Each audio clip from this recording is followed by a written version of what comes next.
जय महाराष्ट्र शेतकरी मित्रांनो, शेतकऱ्यांना हेक्टरी 22,600 रुपये मिळणार।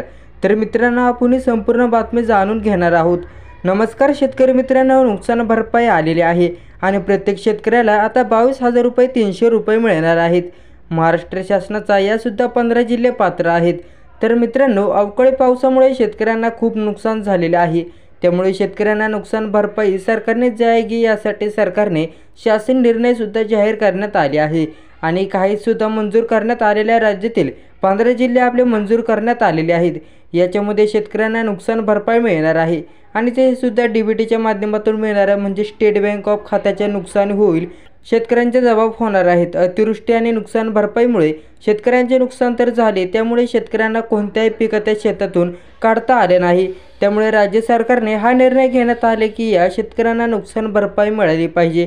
कमीत कमी त्यांच्या कर्तव्य मशागतीचा खर्च असो तेवढा खर्चासाठी निघाला पाहिजे। या उद्देशाने शेतकऱ्यांना प्रत्येक शेतकऱ्याला 22,300 रुपये देण्याचा निर्णय घेतलेला आहे। या निर्णयानुसार जे शेतकरी 65 वसतील त्याचे नुकसान भरपाईचा पंचनामा आला असेल त्या शेतकऱ्यांना हे पैसे मिळणार आहे आणि हे पैसे शेतकऱ्यांच्या कॅशमध्ये नाही तर थेट बँकेमध्ये जमा होणार आहेत। आधार कार्डला जे बँक आता लिंक आहे कशाला डीबीटीच्या माध्यमातून ते जमा होणार आहेत। तर मित्रांनो, माहिती आवडली तर व्हिडिओला लाईक करा व इतरांना नक्की व्हिडिओ शेअर करा। धन्यवाद।